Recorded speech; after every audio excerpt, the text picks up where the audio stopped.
So, this conversation came about because we all came across Dan's tweet not too long ago. And the tweet said, "The day I leave the sports industry is the day my mental health changes for the better."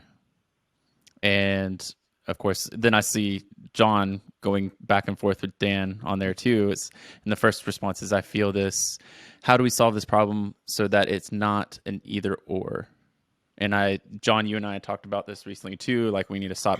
It's not so much having these conversations as much as there's what actions we can take. Right. And I think before we get there, Dan, if you want to give a little bit of, if you want to let people know who you are, and give a little bit of background on why you sent that tweet out. Yeah, for sure. So I'm a graphic designer. I worked for the Carolina Panthers. Before joining the Panthers, I worked for the LA Chargers for a couple of months. And prior to that, I was with the Alliance of American Football, which was a startup football league, kind of like the XFL, but better. And prior to that, I'd been freelancing for a couple of years as a designer. So I would say now I'm going into kind of my second year as a full-time in-house sports designer. And I've gained kind of a wide perspective on what it's like with being a part of a startup and being an intern at an NFL team and now a full-time employee with the Panthers. I sent that tweet because, to be honest, for me, simply the truth. That's what it is. I can only go off of what I've experienced, but just from this tweet alone, it's opened up a line of communication with other creatives in the industry, and they've reached out to me and they've texted me and they've said how they're feeling.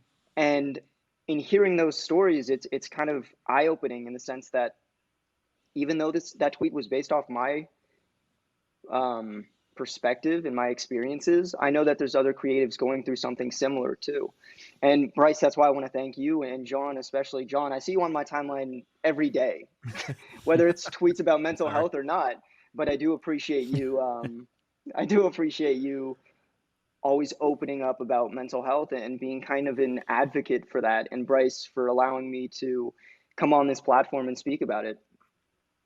Of course, I'm always happy to bring Jon into the conversation when it comes to, especially when it comes to mental health things, because I feel like I've mentioned before, Jon's podcast really opened me wide open to the side of mental health that I didn't realize was actually there when it came to what we did.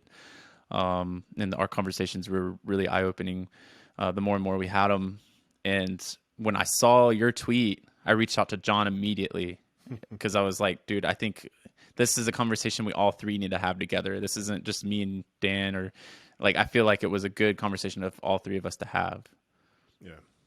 Yeah, for sure. I mean, when I sent that tweet too, I didn't expect it to it didn't blow up, but it got some looks. People were looking at it for sure. And I didn't really expect that, but it wasn't one of those things where I was kind of feeling down one day and I'm like, you know what, I'm just going to send this.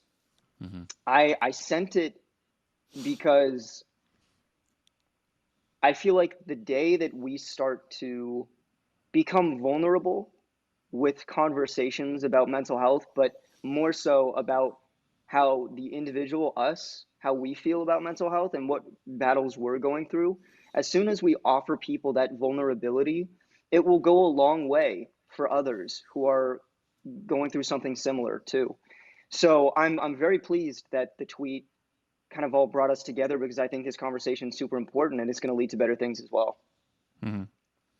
Yeah, I think, Jon, did you want to add to why you hopped in on the tweet? Yeah. Well, so Dan and I have been playing phone tag for a couple months in trying to get each other, trying to get Dan on the podcast, and the transitions that I've been going through and stuff and with different things has kept me from really kind of recording season 2, but I have it in the plans to keep working on it. So I've just been kind of holding until the new year to get a fresh start. But then when I saw that, it was kind of, again, rather than, straight DM you, which I did a few minutes later, it was more of a like, okay, let's figure this out, and let's have more of the conversation, because I keep seeing this happening. You started seeing it, when you probably have seen it more, Dan, than just when you started, but then it was like full on, like, okay, now I realize that I am not alone in this. And what I saw from starting Creative AF was that, holy shit, there's a lot of people who want to talk about this, and it's really hard. An interesting perspective to me is I certainly don't want anybody to take this the wrong way, but the fact that a lot of the and I'm having to watch this, a lot of the people that I've talked to are males in our industry, and I don't ever want, like, I think men probably have always tried to be tough, and to not kind of stick themselves into these conversations, and I think that's changing to a good extent. There's a lot of different conversations certainly out there that are amazing and so far past due when talking about parity in everything, right? Whether it's gender, whether it's who you are as a person, identity, and so on. But it is shown that men have a harder time talking about their mental health. So I appreciate it. I also have a lot of unbelievable stories that I want to talk to people about, and have from MLC, from different genders as well, across the spectrum. But that was just it's kind of eye-opening when we start getting really real on social, because we know that everybody can see it, and we probably subconsciously do it for a reason, right? I want to get the word out, because I know that other than me just telling myself at night, or my best friend, on on text, that I'm going through some mental health struggles, and I feel like I'm going to be better out if I left this world. Insert any profession here, right? We just happen to be in sports, and so I think it's really important that as we know, and you can speak to this, Dan, like, we know that people that we work for are probably going to see it. And sometimes there's a reason that we throw it out there like that to, let's say, put it out into the world, or however you want to say it. So it's always hard to do without it, some people taking it as, oh, you're just trying to draw attention to yourself or something like that, right? Because there is that sect of Twitter that's going to start saying those things. But ultimately, you saw the response and the positive response that you had, and some of the real deep conversations that started going in on that thread were necessary in talking about, like, we got into stuff about, equity in pay and commissions and all that stuff. And so it's really starting to dive into, like, that's why we're here. That's what people need to start talking about. That's what we need to, when you go into a startup, you're trying to solve a problem. The sports world has a problem. And the problem is that everybody's overworked. Everybody's seemingly underpaid, right? We don't know what other people make, but we do, know what some standards are out in the agency world for a designer, and a photographer in the commercial setting. And so, to our point that we were talking about the other day, it's really hard to talk about without for fear of retribution. And so how do you start talking about, and how do you start getting people to understand that mental health is real?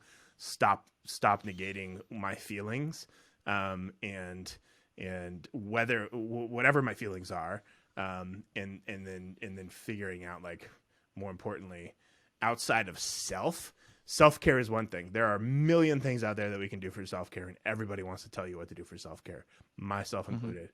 But how do we make it different? You can take care of yourself all you want, but if you still on Sunday night get the Sunday scaries because you have to go to work in the morning on Monday, then I think that's a problem.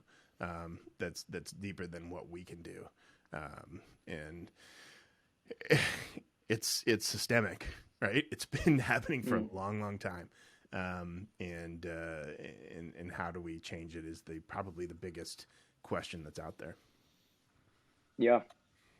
Man, there's so many ways we could dive into that. But before we do, Bryce, I want to ask you, what were your thoughts on that tweet when you saw it? It reminded me of me because I kind of assumed you were younger when I saw your profile picture and stuff like that. So Hey, people think I'm like 14. The Yeah, first you time, can can I pass just for tell? it. I don't want to go on a tangent here, but I do want to say this story. David Tepper is the owner of Tepper Sports and Entertainment, which is underneath that umbrella falls Charlotte FC, the Carolina Panthers, and Bank of America Stadium. Yep. And the first time he saw me was in the elevator. It was just me and him and I.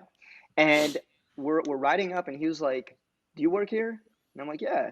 He's like, "Oh, nice. Are you an intern?" No. "Oh, okay, cool. Where'd you go to college?" "Didn't go to college." He was like, "All right."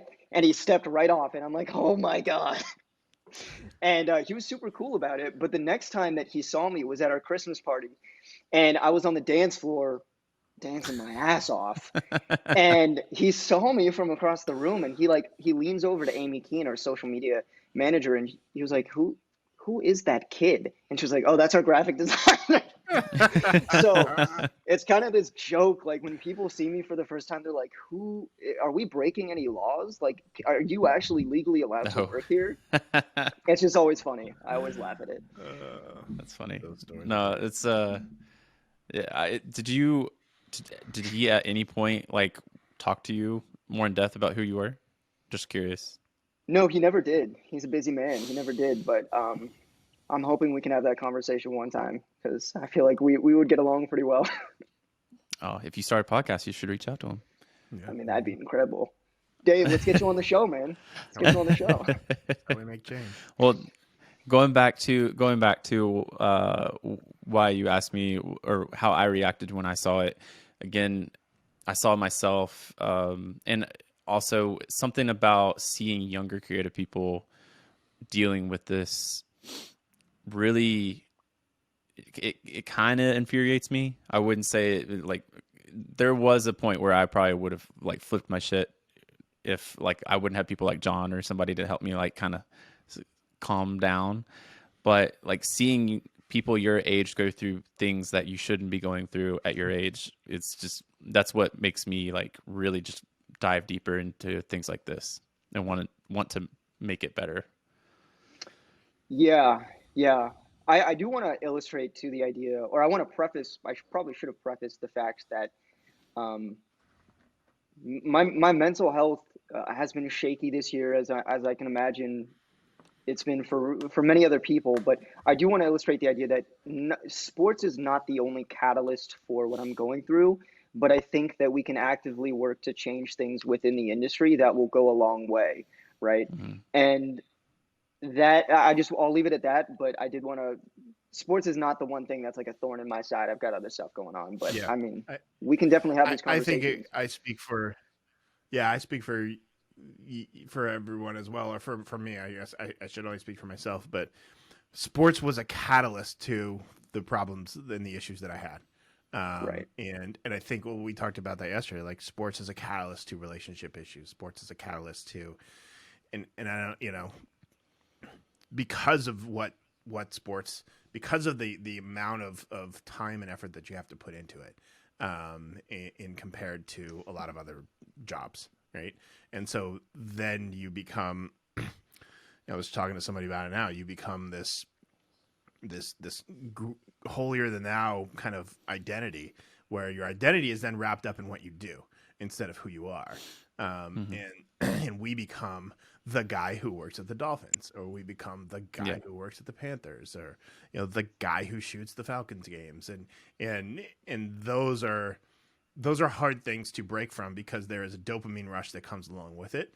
Just like there's a dopamine rush for every time we can repost a post that is your picture on the on the D-backs website or something like that, right? Or your billboard that you got. Like, we're all guilty of it. We all do it. I don't think there's anything wrong with it. It's just a matter of what you're looking for when you're posting it. But that also, all those things come back in to harm us, because then it opens the door to, like, how many posts have we seen lately about, listen, I'm just the social media director. You know, like I don't make the team decisions, Yeah. or things like that. And Mm-hmm. these are people that may have been doing it for, 6 to 10 years in different situations, or having transitioned into that role, or people that may have been doing it for 6 months. And then you're just kind of made to feel like absolute shit because you have to read through all the comments. And listen, I could dive deep into my thoughts on sports and sports fans, and but we talked about it a bit yesterday. But I think there's a big issue when you're so close to it that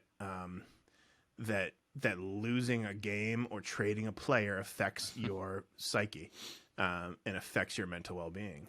Like I personally cannot understand it because I've never been close to it. I think we talked about it, Bryce, before.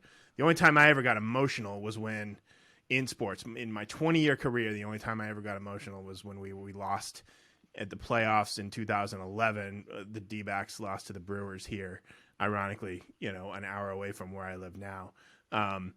And that was just a tough one for me. I don't know why. Probably because we were so close to, a World Series berth, and just being able to experience that after I had seen a lot of my friends who worked there, what they experienced in 2001 when they won. I never got to experience that, a championship. Hosted an All-Star game and did some amazing things. But that's just one of those situations where it's really hard to. I've said it ad nauseum here, but we used to always say, we don't hire fans because, and I use that term loosely, but that was one of our big things at the Dolphins, and even at the D-backs that I did. If you were on an interview and you were asking me where the players park, you're probably not going to get the job, because you have to come back in after losing 110 games in a season, and you still have to, because you don't stop. When you come back in at the end of the season, if you're out in October, November, whatever it is, you're working on your marketing plan and your rollout for next year immediately. And so it doesn't stop, and you have to continue. And that makes it really difficult. I've seen some people who are fans who can really do it well, but you just have to learn how to compartmentalize in those situations. So yeah, I mean, again, I could go into a lot of different wormholes on this and rabbit holes, but we can dive into some of that if we need to later. No, that is actually super fascinating. I love that topic of discussion because, John, it seems like you're asking about the why and why people get so wrapped into it or so connected. And I can speak for myself when I say that you're absolutely right when a big portion of our identities are wrapped and intertwined with our work. For me, that's exactly true. And the why behind that is that in getting here, I had to sacrifice a lot. I had to sacrifice my time, my energy.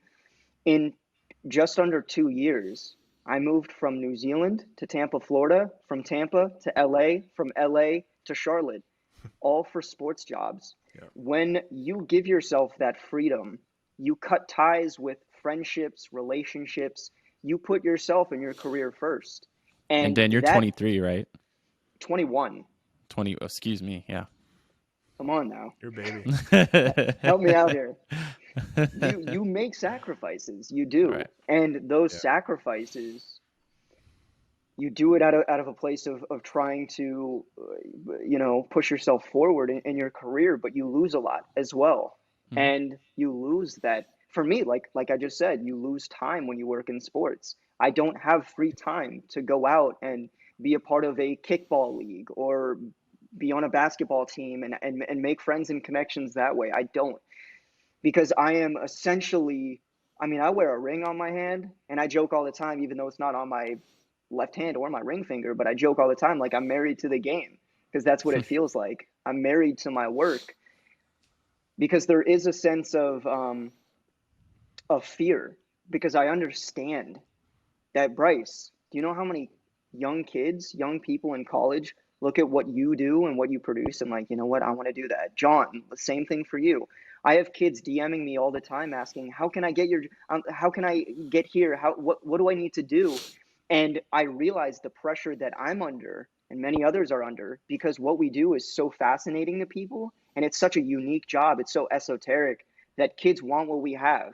And so if I don't have the ability to always be on for my job, I could lose it to some kid who is willing to work harder than me and not have and not worry about those ramifications.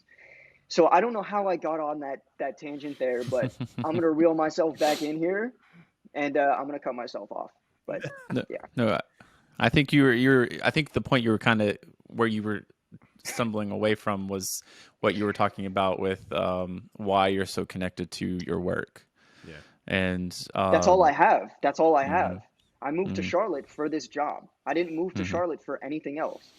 Yep. I I'm mean, you know what I at mean? your age, I mean, so I jumped. I feel like I say I jumped into it kind of late, but at your age, 21, I was still in South Georgia, still in school, just kind of fucking around. Like it was just not. It wasn't anything what it is today. There was no. I don't think at 21 I really knew that this is what it was going to be. And for someone, and to know that someone at your age is like so dedicated and focused to this rather than kind of being a person, and not no offense at all. I'm just like like you didn't get to kind of there's a time when I'd say between like that like 18 to 22, 23 where you're like that's just kind of like a time to find yourself, and you kind of just pushed through and did something that you really love, but now you're Yeah, seeing it. Now you're kind of seeing how that sharp focus can kind of uh how it can kind of become, you're seeing it early. You're hmm seeing this like negative effect, especially on your mental health. yeah. Um It cuts away at you slowly but surely, and you don't realize it because we get tunnel vision when we work in yeah. sports because it's go go go go go go go go go go go. You forget like, whoa, let me take a step back. Like, what's actually going on in my life? What am I feeling? What am I, because right now I'm worried about week 17. The Saints are coming to town. What do we got to produce? Blah, blah. I'm not even putting myself number one on priority list here because I feel obligated to continue to work hard, not just for myself, but for my teammates too, who are also going through the same things that I am going through too. Right. Hmm. So it is that weird thing, but you're absolutely right. I've started to see in the past year the ramifications. And 2020 is a year we can all agree, fuck 2020, Yeah.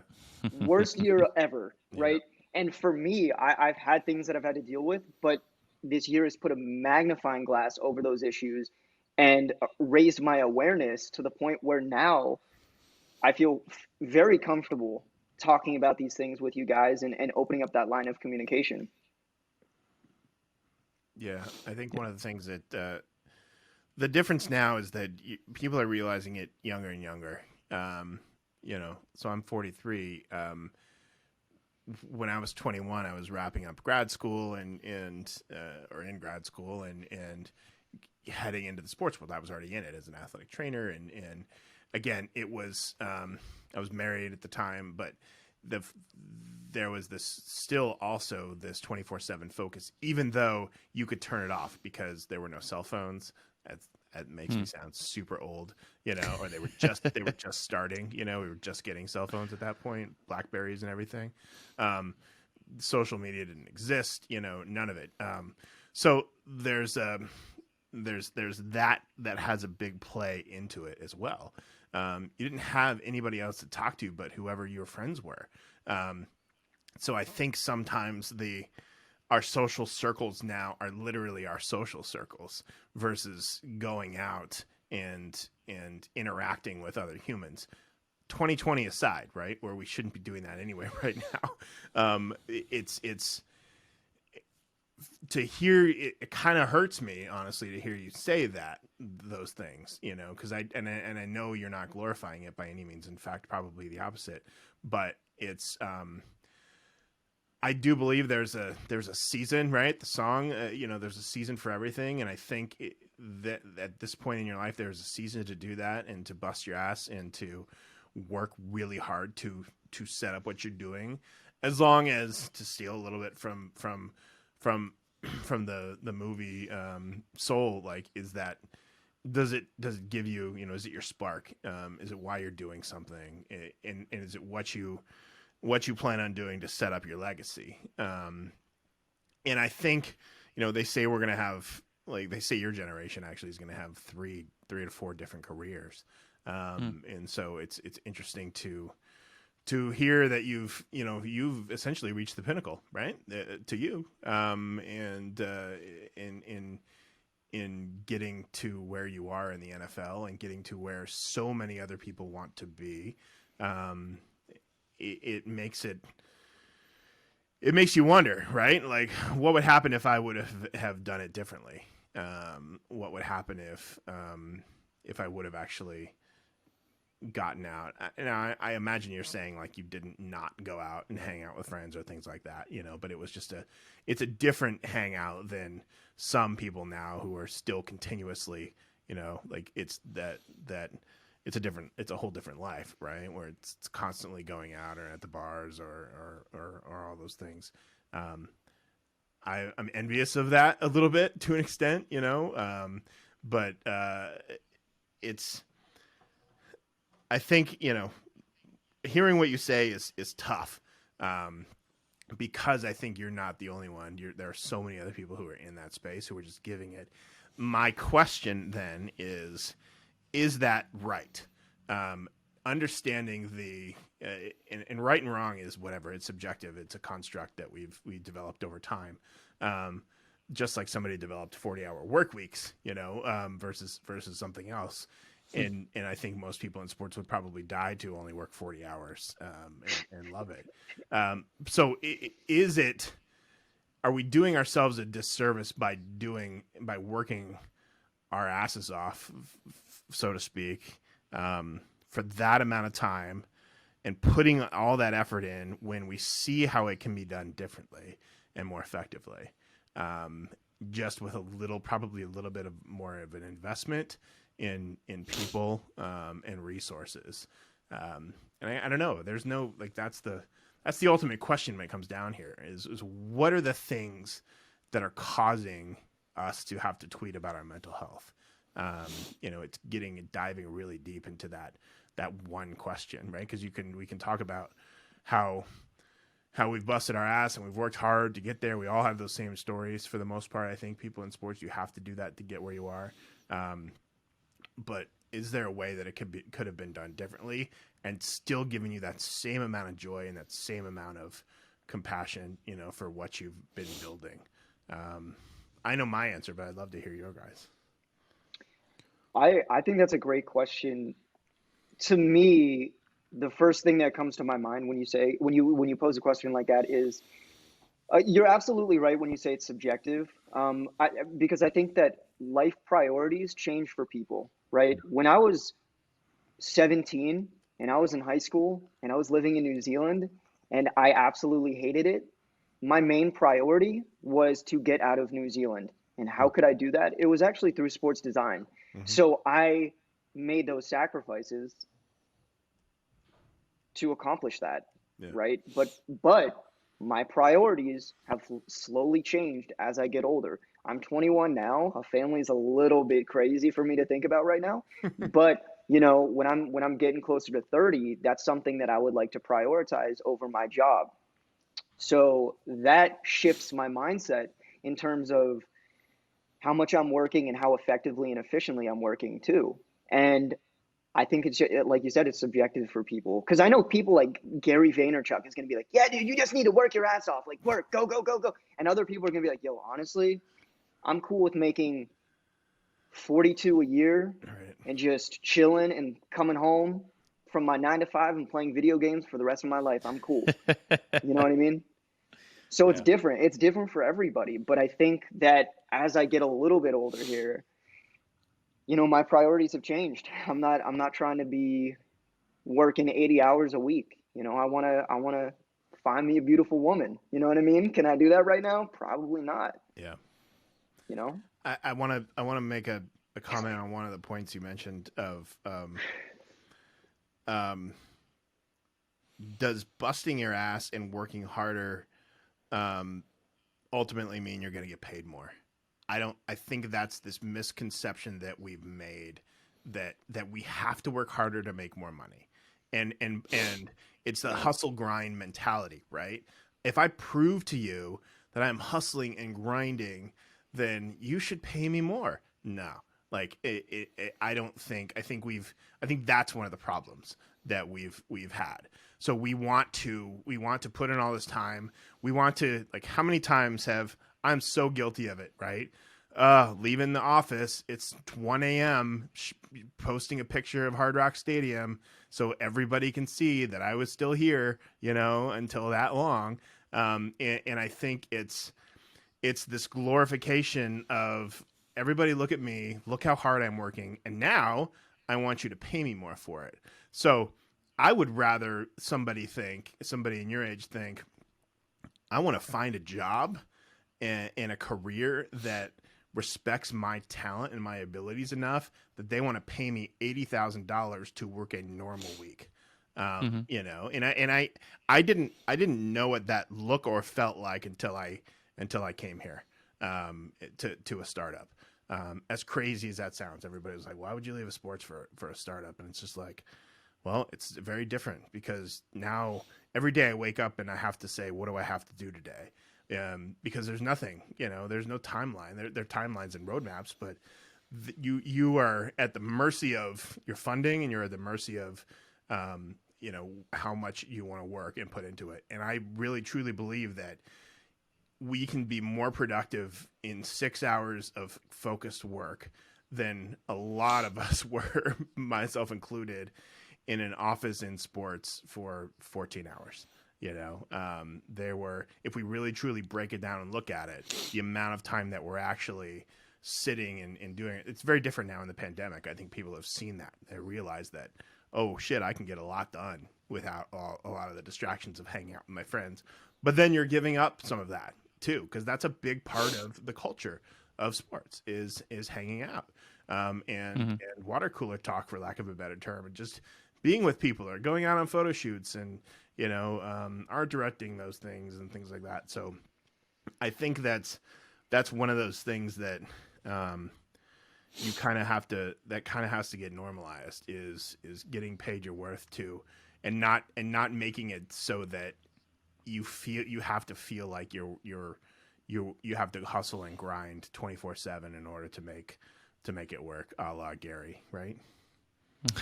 So something that I wanted to ask you, Dan, you don't have to be super specific as far as numbers go, but I do want you to be specific to think, if you could let people know how many hours you work a week, what do you think that number is?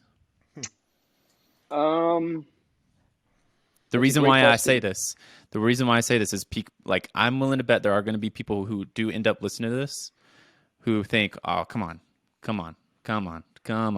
until they hear you say, I work this amount of hours for this pay, and be like, oh shit. Well, so pre-COVID, when I was working, so last season, for example, when we were working out of the stadium, I was working, I would want to say 20 more hours than I am now, because what Jon is alluding to with his previous point, you start to work more efficiently. I think, by the way, in Sweden and Norway, like they only work like 3 days out of the week. Yeah. Also, I totally made that up. I could be lying, but I'm pretty sure I heard that somewhere. Twitter said it. We need a fact checker. Twitter said it, so it's right. Or like their work days are like from 9 to 3 or something. Yeah. And it is. And also the perspective that I got from living in New Zealand too, they take their weekends off. They encourage their employees to take their time off. And when my dad, as a civil engineer, worked for 40 years in America, and then he moves to New Zealand, that's the one thing that he calls out. He's like, the work culture in America is just absolutely ridiculous. Yeah. Anyway, we can go into that, but I'll answer your question. I would say now, I honestly, I think I work around 65 hours a week, but that fluctuates too, because on the other side of the spectrum to what Jon was talking about, when I work at home, that work-life separation is a lot harder to have. So you don't even it'll know how many hours you're really working because you could get called up for something in the middle of the night. Bryce, the amount of times where I have been sitting on my couch watching TV and I'm like, I'm bored. And I just naturally go and sit down at my desk and start working. Yep. And then I look up and it's like 1 a.m. I'm like, oh shit. Like Yeah. that happens way more than you would expect. Yeah. And of course, I'm up at 8, working to 5 every day. But those extra hours during quarantine have started to add up. Now, when I was at the Chargers and I was an intern, I was working more of a 9 to 5. But when I was with the Alliance at the startup, I was working over 100 hours a week. I worked 7 days a week. We were branding 8 different teams, including that entire league. That was insane. And at 19, I had my first creative burnout. Think about that. What? How, that's not good. 19. Yeah. So there's a lot of work that goes into it. But still, I mean, I'll be out for a walk and my brain isn't shut off. I'm still thinking about like what content can we produce for tomorrow. Brian Burns had a stat like, is he going to make the Pro Bowl? If he does, if he makes the Pro Bowl, I can do this. And I'm always spinning. There's no off switch. And I know that doesn't equate to like sit down at my desk working, but I always feel like I am on the clock. And I am a graphic designer, but I'm more specialized in social media too. Social media never sleeps, which means that the content never dies. There's always going to be something that we need to push out. And on slow days, it's even harder because we don't have things that comes to us easy. It's like, okay, now this week, it's a slow week. We need to think of ways that we can produce content to engage with fans and promote our organization. So it's always go, go, go, go, go. And it's not like, ooh, man, it's 5 o'clock. I'm going to clock out, go home and like hang out with my wife and kid. No, not a chance. Not a chance. Do you feel like though, you're going back to kind of like this equilibrium between how much you work and how much you earn? Do you feel like it's worth it? I make less than $50,000 a year. No. Okay. I am not. Listen, and here's the thing too. I know I don't have a degree, and I know that helps. And I know that if I did have a degree, that would probably. But maybe to some people in the old-fashioned way of thinking, that degree would lend myself to being paid a little bit more than I do now. However, I think that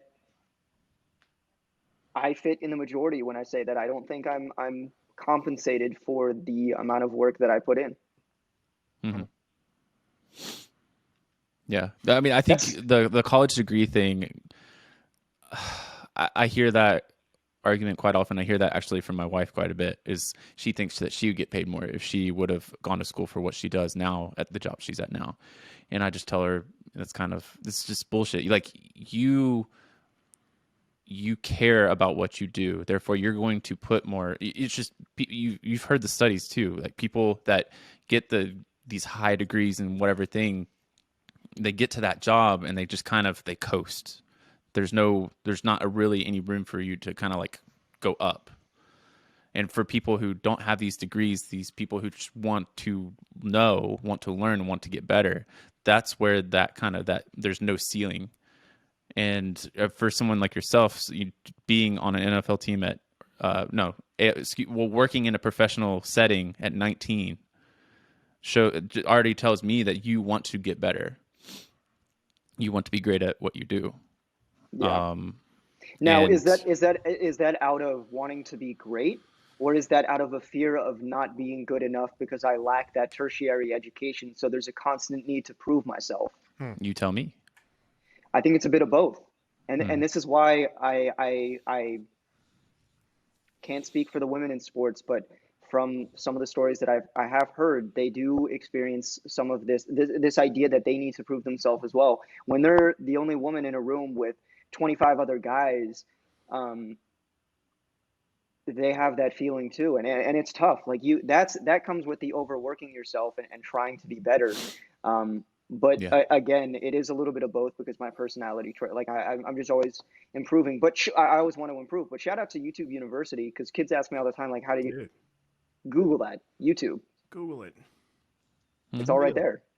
It's real. I learned It's how all to right be there. I learned how to be a photographer, and I learned everything from Yeah. Scott Kelby and YouTube and you know, you name it. And then the way the world works, I'm inviting Scott Kelby to shoot on the sidelines with me, 20 years after I learned how to get into photography from this guy. Like, what a crazy world that we live in right now, where we could literally learn anything we want online. Mm-hmm. Anything you want to do. If you want to make hot chocolate bombs from chocolate and whatever, go learn it. Yeah. Do it tomorrow. Like, but yeah, I think that the whole social construct of higher education is going to be thrown on its head real soon. I don't know what's in store for my kids. As one of them is 4 years away from going to college if he wants to go. And what does that even look like anymore? Because look at some of the creatives out there on TikTok right now. Look at some of the, I think I retweeted, or I put it on, I put it on Facebook the other day. It was a TikTok where this one girl was doing this seamless edit, going through 15 different hoodies and pulling her head off and throwing it against the wall and all this stuff. And then it's a teacher sitting back, stitching to it, saying like, yo, these kids can do this, but they can't figure out how to turn the Zoom camera on, and it's like, yeah, like it's all just a matter of perspective here. Like, Mm-hmm. and what you want to do. Like, we are in such different times, that I don't think, certainly I think imposter syndrome probably comes into play for you a little bit there. Because that's probably something even the way you've spoken about it here. It's like, oh, well, it's I don't have a degree, so does that put me behind the curve or the eight ball? Because like what about the school of hard knocks and the school of real life? Everything I went to school for didn't prepare me for what I'm doing now. I'm learning that as I go. I'm literally spending hours and hours a day now, learning new things. And that's something that I'll always do. But to your point, like, it just doesn't matter anymore. Like, Yep. we and it shouldn't affect how much we get paid. And because our value comes from the work and the output. And I Yep. think that's the key that people and employers need to understand. And we talk about that. Like, you are paying me to take pictures. I am now the face, right, of the brand in conjunction with designing and the people who are posting it on social. Like, there's massive value in that. Yeah. And I was lucky at the Dolphins that they saw the value, and we had leadership who valued creative.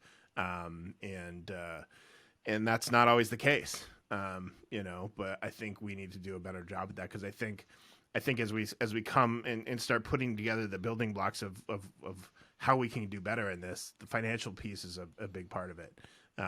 Because like I said in the response tweet, like, it's not the money that makes you happy. It's the feeling that you are valued, that makes you happy. Just like people want value from a product that they buy, employers want value from that. And then you want to feel valued as an employee.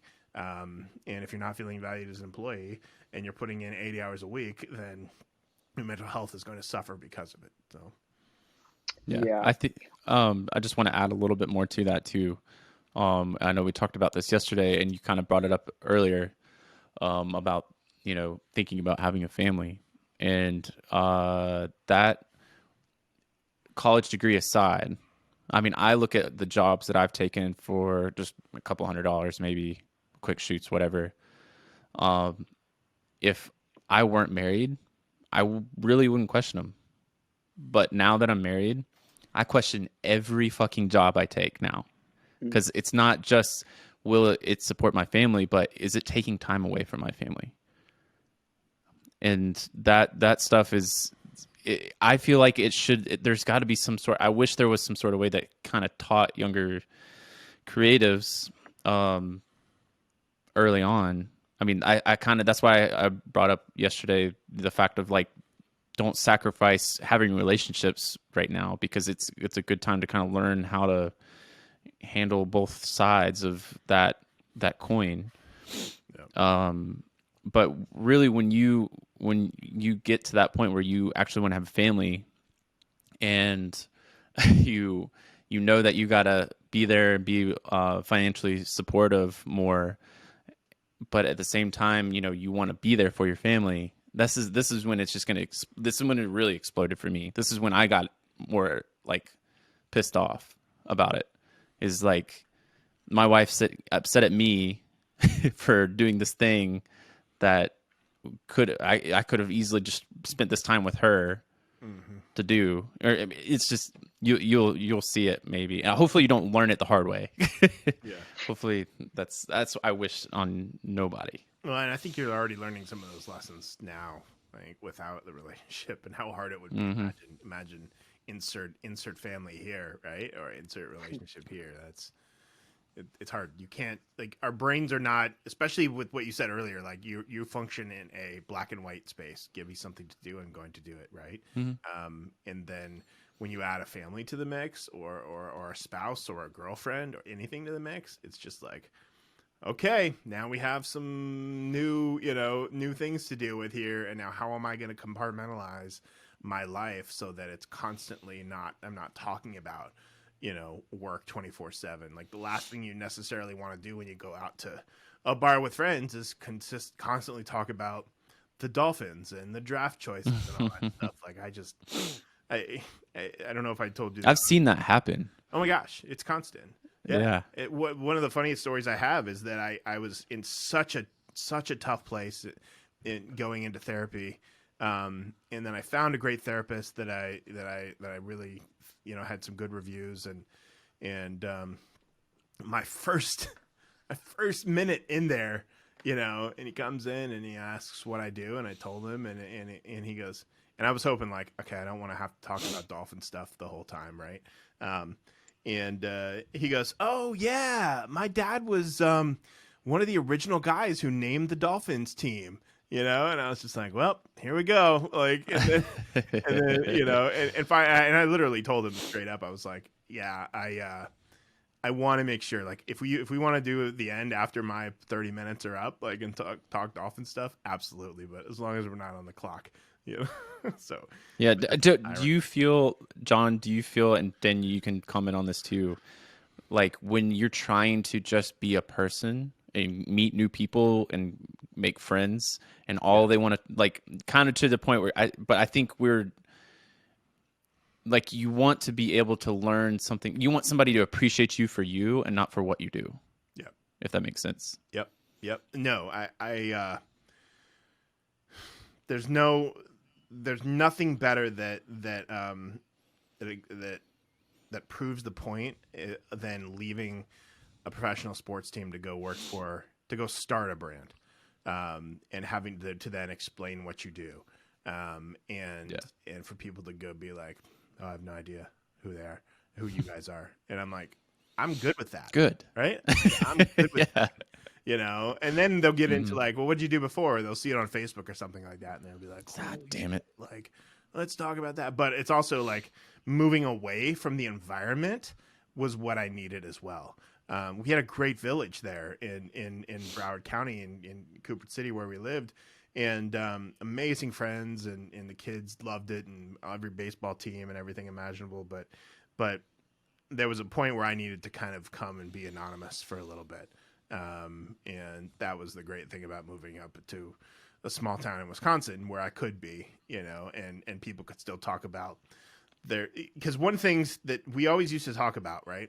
When you're inside of it, when you're in the bubble and you're in your out of home market, like we always used to call it, like, you're in your out of home market, your 75-mile radius or whatever it is.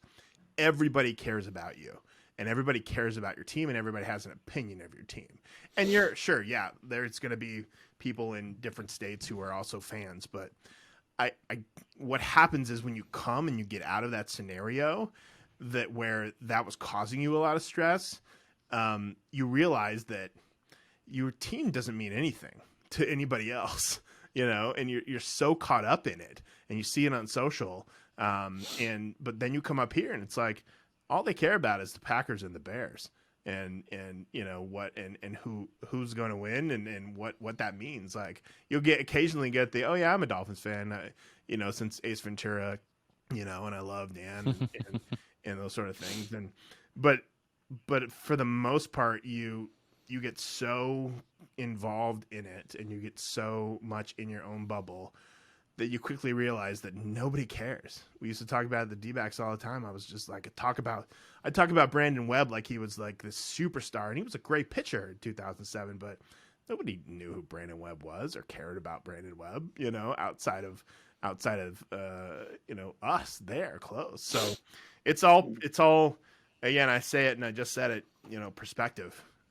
When it comes down to it, like, we can make these things like trading a player, who was great for the team.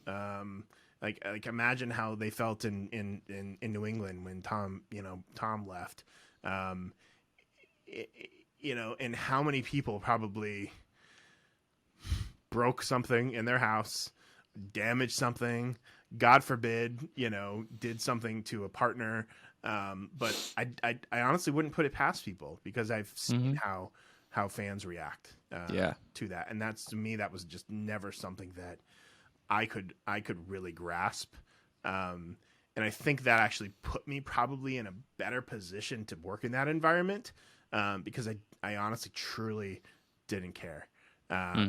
You care, right, in it, but you care in a different sense. I cared that the work looked great, that we were having fun doing what we were doing, because fuck it, guys, we worked for sports teams. How can you do that and not enjoy it and have fun? But when it starts getting to the point where we're not, just like in any work environment, then you have to really come back and look at your objectives. Just like having hard conversations or letting people go. It's really hard, but you have to kind of take the personal side out of it, and you have to, if you make it a business, then you make it a business, Yeah. I learned. I mean, go ahead, Dan. you sure? Yeah. Okay. I grew up a Steelers fan, and most people that I work with know that. And I actually get asked a lot by family members or friends that are outside of my work, would you ever work for the Steelers? My answer is always no. Yeah.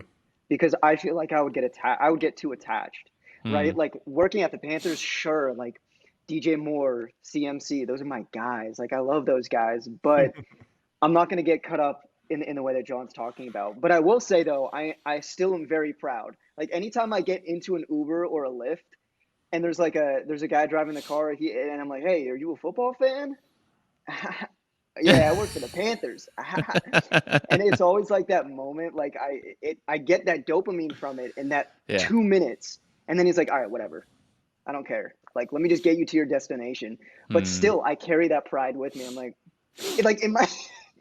in my Hinge profile, I literally have graphic designer at Panthers. Oh, no. I'm like, hey, man. Yeah. It's part of life. You know what I mean? Yep. No, I had one of the biggest humbling moments of my life when it comes to sports. I don't know if I told you this story, John, but it was probably it was the first year in Atlanta, and I'm doing some content for one of the Falcons players' wives for her blog.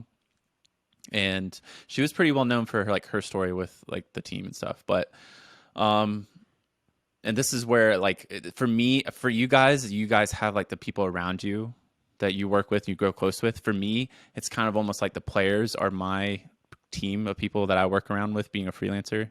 Like, their trust is the most important thing to me compared to anybody else. Any creative director, their trust is the most for me. Yep. And I'm working with this player's wife, and I've done a couple shoots up to this point, and I grew up a Patriots fan. My dad and I bonded over the Patriots for years.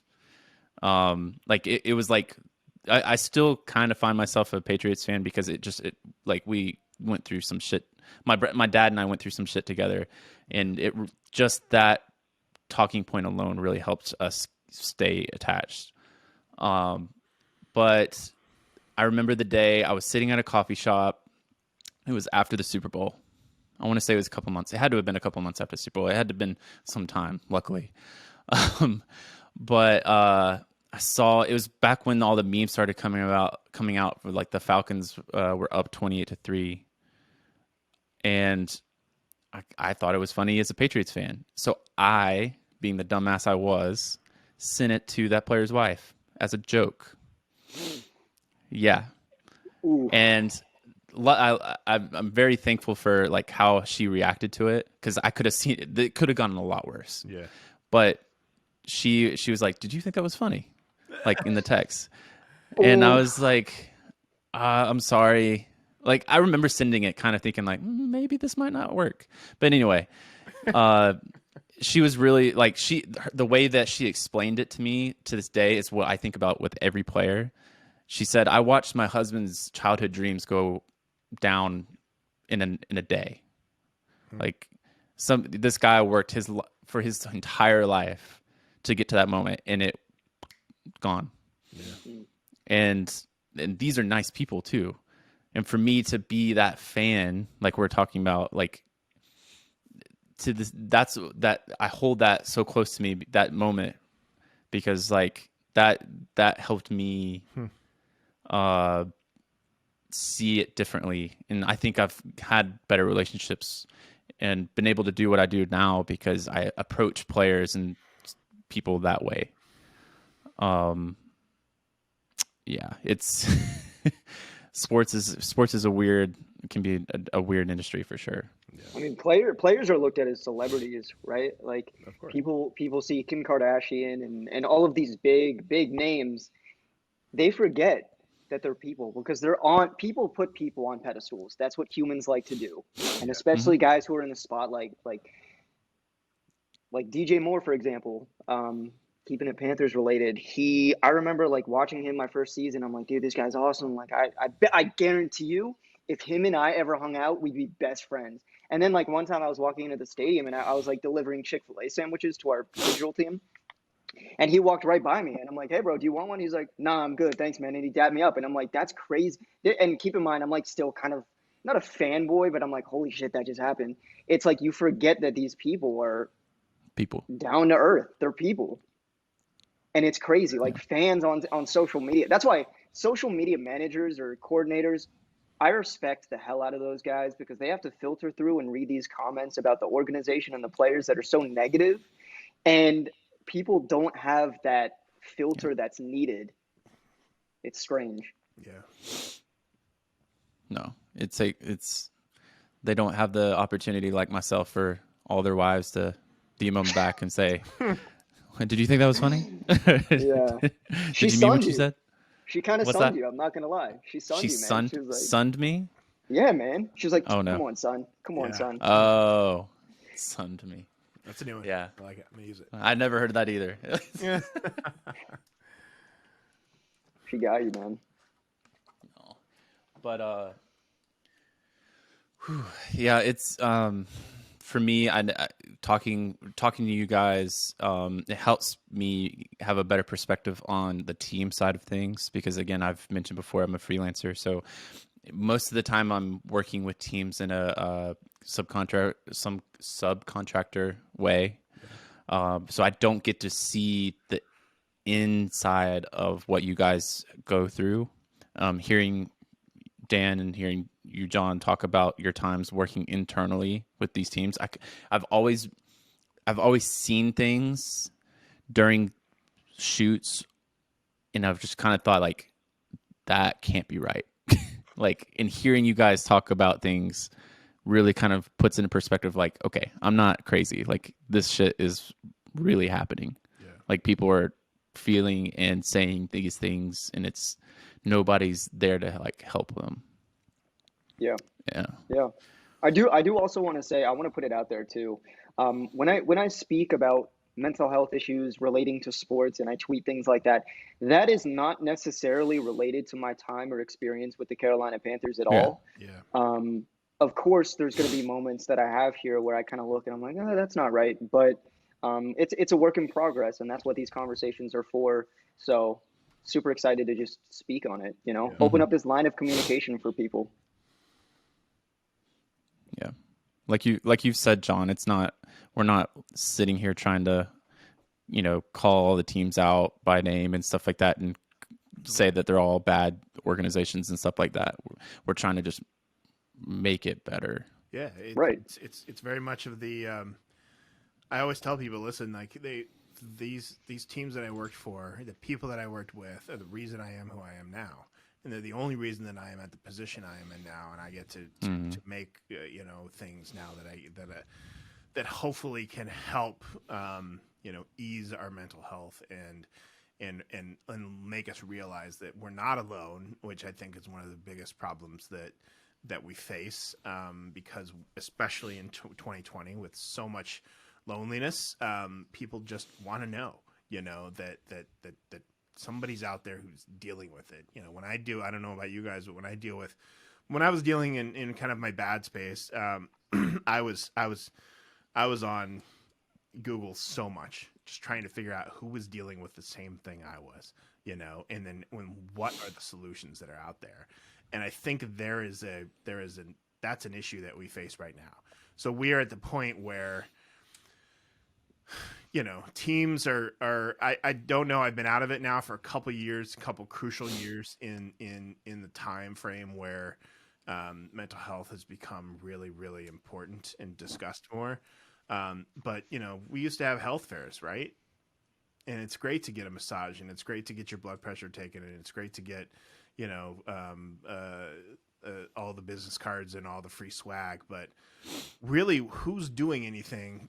Give me something tangible that I can hold. So I literally, I don't know if you guys may be able to hear this, but I literally sit here on these calls pretty consistently with these fidgets, right? $10 things that I buy from Amazon, and I have a ton of them sitting here because that's what I deal. And I've noticed a big difference in my anxiety, like those flutters that I get. I was never a big public speaker, but I think being in the positions that I have become into, it's much more easy for me to do, and to speak openly about things. But just like, what are all those tangible things that you can hold on to? What are the questions that you can talk to people? We're Not Really Strangers is blown up. I don't know if you guys follow them on Instagram or have seen their stuff, but it's a card game now that you can actually have these conversations with your friends and your family about, so they kind of understand it. Because that's the thing, right? They're going to look at you and say, you're just bitching about it because you make less than 50 grand. Like, fuck you, dude. Like, it's like you work in sports, and you're going to get that from your friends, and they'll be like, I make 50 grand and I just, do whatever, make inside sales calls all day. I don't even know what it is. And you get to design the cool stuff. And to me, it's just like, well, that's the first of all, that's the direction that I chose. You can choose that too, if you want to. And secondly, like it's it's very it's very hard to kind of reason in that scenario. So you need something to help you. And I think that's what we're missing. And I think that's one of the missing pieces in all this is what are these coping mechanisms that we have? Like, imagine, we talk about this at Better a lot. Imagine that you are your age, Bryce, and you get furloughed or laid off and you can't afford to live where you're living, and your wife in the same way, and you have to go back and live with your parents. This is real life for a lot of people right now.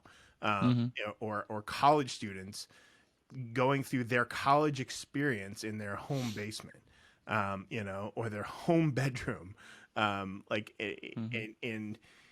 the kind of mental health battles and mental wellness battles that people are facing. There was a young 16-year-old girl who posted a video that went viral of herself going through just her daily routine on her bed in the middle of high school, and that this is what it's become, and how her mental health has gone to shit. And everybody thinks that mental health is we have to make some clarifications too, right? Mental health doesn't always mean just the negative. Mental health doesn't always mean that you have borderline personality disorder, or that you have, you know, ADHD. It's not the extremes all the Yeah, time. those are diagnosed issues that, yeah, I have friends who have had, and I feel for how it's affected them. I've always, you know, wondered. I've always watched myself for what I could potentially have, or people who have legit panic attacks. I went through that. That's no fun. Waking up every single morning at 3:30 in full sweat, you know, and we have to understand and make it known to people that our mental health means so much more. Like we try to change the words to be mental wellness, because mental health, everybody thinks that you're in a psych ward, you know, when that's just not the case. Everybody has mental health, and everybody's dealing with their own mental health issues, and everybody deals with it in their own way. But self-care is one thing, you know. You can find everything you want for self-care that tends to be a little bit gender biased, but so how do we do different things that and get people, you know, from a corporate standpoint into different things. I know Thrive Global is working hard on that from a corporate standpoint with micro steps. These are the micro steps that you can take. These are the breathing techniques that you can take, but then you have to have full buy-in. You know, it's like we talked about yesterday. Like we need to be talking about mental health benefits just as importantly as we talk about vision benefits and dental benefits, and health benefits. And until we get to that point, like we won't be able to we can make progress, but we won't be able to make real progress. Because now what do I do when I can't see? I go to the eye doctor and they fix it. You know, and so if we get to that point where we're struggling with some of those things, then we need to be able to go somewhere and be able to fix it.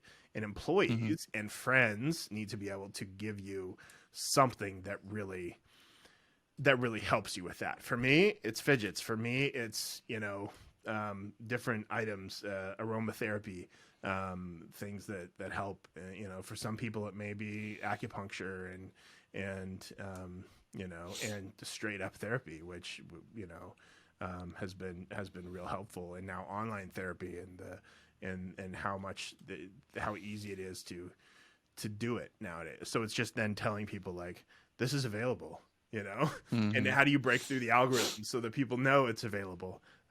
So the challenge is ahead of us, and it's how we react as employers, as organizations, as brands, as leaders, and as employees that is going to really truly make the difference in the next few years. Yeah. Creatives, at the end of the day, we're problem solvers, right? Like, Bryce, how do I frame this shot? How do I make this look like this way? Jon, when we're talking about design, you know, how do we articulate the purpose of this graphic? You know, as creatives, we're always looking for a why. We're looking to solve problems. And I think for me, when I started to experience some of my mental health woes, I was looking for the why. And I also felt the loneliness was at an all-time high, because I felt that I was the only one going through this. But it's really pleasing to have these conversations and to see people on Twitter now speak up about it and tweet about it. You know, I saw Jon talk about those fidgets. He posted like a bunch of links to the Amazon products that he owns on Twitter. Like that stuff is super helpful for people.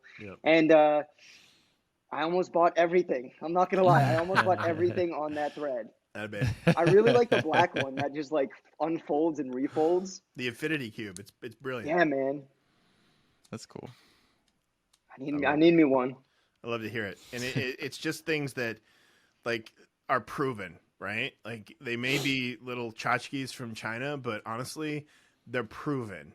It doesn't always need to be the eco-friendly, sourced in the USA bath mask, you know, that needs to get done. That sounds amazing to me, to be honest with you. I'm not gonna lie, like I'll straight up use one.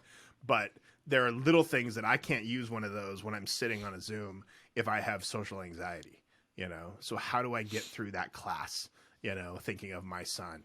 And he's stolen most of mine, to be honest with you, you know, and he's one of those kids who never turns on his you know, his Zoom camera either, just because of where they're in. I feel for them, and I hope that we can break out of some of this, but there is no more going back to where we were before. So we have to, the new normal is really going to be something different. And so we have to learn how to ways to cope and manage our anxiety. Because for some of us, I've had really deep talks with my mom about it and how she grew up and has been medicated for panic and anxiety her whole life. I didn't know that until I was 40 years old, but then we've been able to bond over that, and she's been very open with that, as well. And she's actually just like, I'll be on your podcast. I'm like, let's go, Mom. Did you work in sports? Have you ever worked in sports? But no. But so that being said, like, yeah, I think we are at a point, and imagine if you were to get, these coping mechanisms instead of getting a water bottle, from your when you start your job, or I mean, we all want hoodies, right? And those sort of things, but there's ways that we can do this that we can start doing it quickly. And so that excites me, and just like in spreading that word to people that, and how do you do it, right? Like, how does someone go viral? I love the fact that therapists go viral on TikTok. To me, that's amazing, because then they really are starting to give actionable items and actionable prompts to making it happen. Just like we need to do for Black Lives Matter, just like we need to do for parity in gender in sports and identity, in anything, not just sports, in anything. Like, we have to do actionable stuff versus just talking about it. And you saw, we got into it, right? Kristen got into it on the tweet chain, and like, it's a real thing these days, that we need to be talking about, and actually acting upon. I think kind of so that we can kind of, I know, John, that you gotta head out because you got that snowstorm coming, but I think we could definitely dive a little bit deeper into some more actionable ideas that we can, if people were to start listening to this, at least our conversation sparks ideas in other people that can actually take that action. Yep. What are some things that you guys maybe can think of that would be ways that, people, more so people in your positions that are working with teams, what are some things that you could see execs doing that would actually start helping with this mental health issue? I think John had so many good thoughts underneath that Twitter thread, because he brought up the idea that we need to, as creatives, we need to illustrate how the product that we are creating is making money for the company. Because when you do that, you can you show your value. And the problem that I face is that sometimes I feel undervalued because I am underpaid and overworked. Yeah. So a potential solve for that problem is exactly what John was alluding to. And John, I'll let you speak more on that because you can articulate it way better than me. Sure.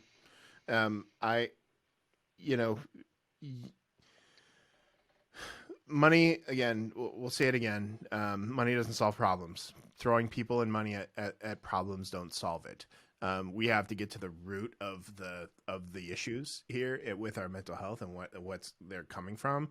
And a lot of those roots are the amount of time we're expected, or the pressure that we put on ourselves to work, these insane hours, the technology that's at our fingertips so that we don't, we were just talking as we were off camera here about, like, you can look, and I am looking, on my desk at 4 different screens, that have something different on each one. And I do that to myself, right? I've made those decisions because I really enjoy technology, and I'm a first adopter on those things.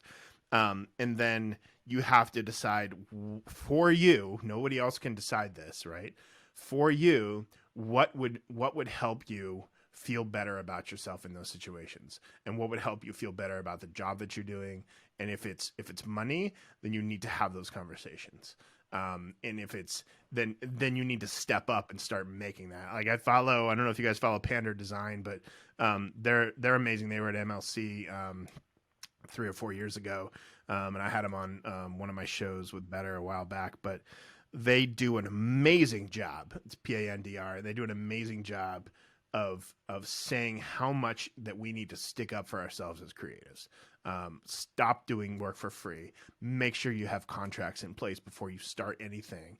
You get paid. We don't work in credit. That's just not how things work. Guys like Jared at Fresh Tape are starting, companies, the Gondola CC that's starting, which is going to, you could go on, Dan, and say, these are all of the projects that I did. These are the views that it got me, or that it got the team. This is the revenue. You can directly correlate it to the revenue, if Coke sponsored the box that you designed, and then I'm still making X amount, but the guy who sold my design, or the guy who sold my design, got a commission off of it. That doesn't seem right. That's old school thinking. And so how do we change the thinking behind that? I've talked about it before. We talked about it here. We did a good job, and there was a cross the board bonus plan at the Dolphins. And I'm not spilling any trade secrets here by any means. It's very open, very, very known, and they should be commended for it, because it can be life-changing money for people. And that makes you work harder, right? So it's less, if you want to build a great business, don't make it transactional, and make people want to invest in it. That's a reason. There's a reason that startups give you equity. And when you have equity, you're never going to want to go back from it to work for some place that doesn't have equity, because the harder you work, the more of a chance that that's going to pay off for you in big ways. How many people have become millionaires and billionaires, who just happen to sign on and be the 11th employee at Instagram, or something like that. Like, that changes stuff. So we need to start looking in as sports organizations at how other companies run it, how tech companies run it. Like, we haven't even talked about it, right? But look what the Pistons, I think it was the Pistons, and the Cavs have done with their creative director hires. They hired 2 artists, and they gave them equity in the company. And they're coming into, I truly hope these aren't, just PR plays, and that these guys are going to come in and really kind of do some amazing work and change the level of creative. And we're going to see that real soon. But that is an instant showing of value, and the valuing of who you are as a professional. Bryce, you can speak to it, but I think working as a freelancer, or a commercial photographer, like you understand, like, you can charge for your time and you get paid for the work that you do. And then if you work more, you get paid more, and you set your limits on what you are and what you want to do, versus, someone, I don't want to bash on corporate partnerships, but someone in corporate partnerships coming back and art directing one of your designs, Dan, like it's in wanting to do it 15 different times in this deck that needs to be done different ways, or standing over your shoulder and doing it. We've been in those situations. A lot of people are going to be nodding their head when I talk about this, because that's just, you pay us to be experts. We're going to be experts. Now pay us more to be experts. So back to what we were originally talking about, money is a piece of it, because you feel valued. And so there are things that, but how do you get more? You got to fight for it. And people will say, well, they'll fire me. And if you asking for what you're valued causes you to get fired, you probably don't want to be working there anyway, and that's really what it kind of comes down to. We have to make those decisions for ourselves. Nobody else can make them for us. I think, to your point, I know you mentioned, and I've been thinking about this too every time we kind of say it, but I still kind of value the conversation around it. I still think the value of a conversation around it can lead to the things that you're mentioning, John. Yeah. I think if there was some sort of way for, like, organizations like MLC or something to invite these creatives that are dealing with these issues, and then also invite executives from these teams to not hash it out, but talk it out in those settings. Yep. It's holding those people accountable. Like, I mean, part of why I freelance is I don't really trust a lot of like the big business side of things. Yeah. That's why I kind of stray away from being like working for somebody. But I really feel like if it is a big thing, that these conversations can be had with these people and be had in a public setting, so that when they say something or the way that they react, we can actually see in real time, oh, they actually care, or they didn't care. It was pretty obvious that, and they said that they're going to do this, they haven't done it yet. So Yep. Just having some sort of accountability structure through these conversations would be, I think, really huge. And I just kind of look to people like MLC or these other big conferences to kind of maybe think about that being part of their structure. Yeah, I think so. I think That's super unique to think about the. Go ahead. Go ahead. No, Did I interrupt? I was Sorry. gonna say I agree. Yeah, me too. I've noticed that there's a unique dichotomy between business philosophy, right? In the idea that some businesses, they want to make the most. I mean, at the end of the day, a business is made to make money, Yeah. right?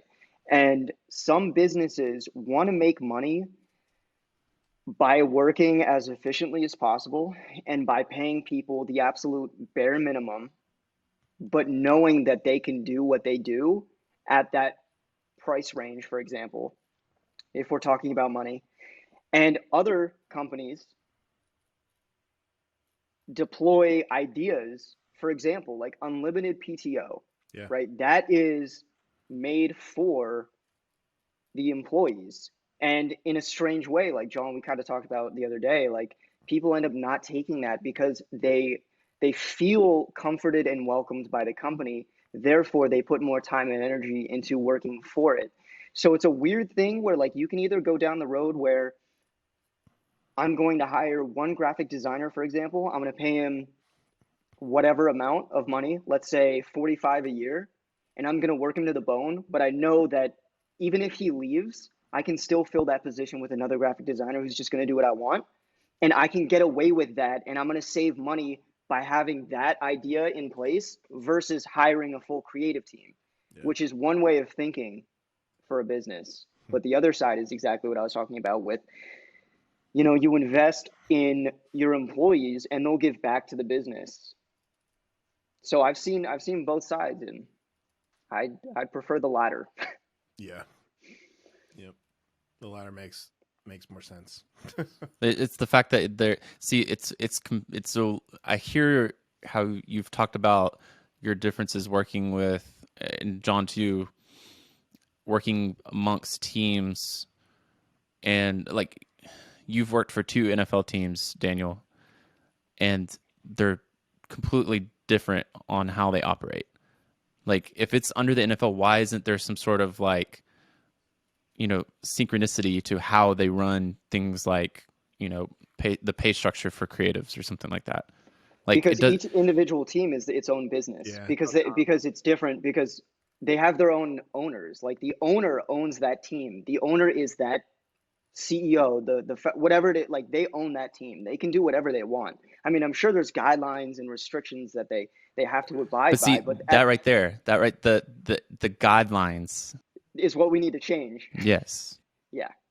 Yeah. And because they can that's a battle. Like so the difference between the teams and the athlete, right? So the athlete is under a CBA and the athlete is in a union.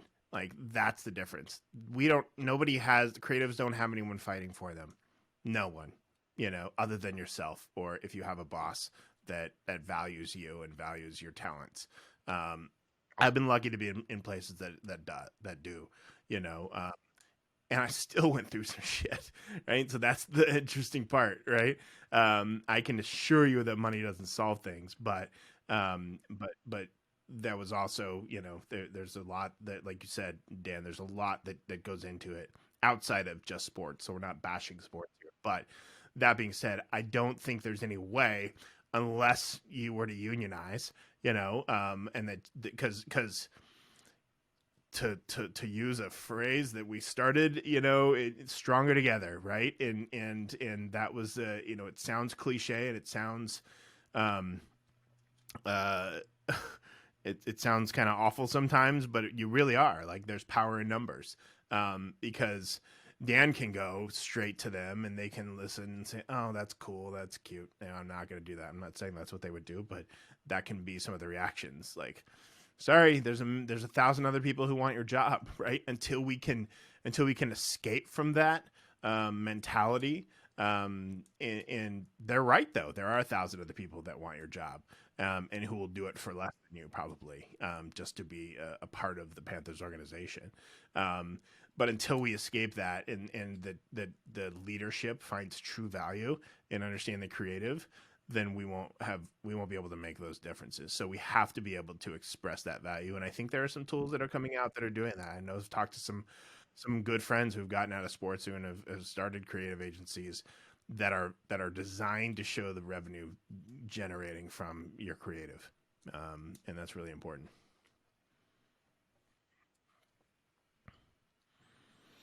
Well, guys, Thanks, how did it feel to talk about? I feel like we could talk for another 4 hours. I feel like I just had therapy.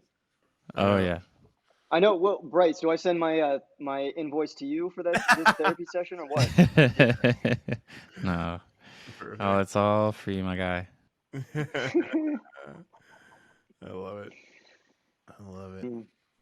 Well, if yeah, I appreciate you, Dan, for willing to speak with us more in depth about how you felt through your tweet and stuff like that. Hopefully, I'm hoping that more people kind of want to have these conversations. And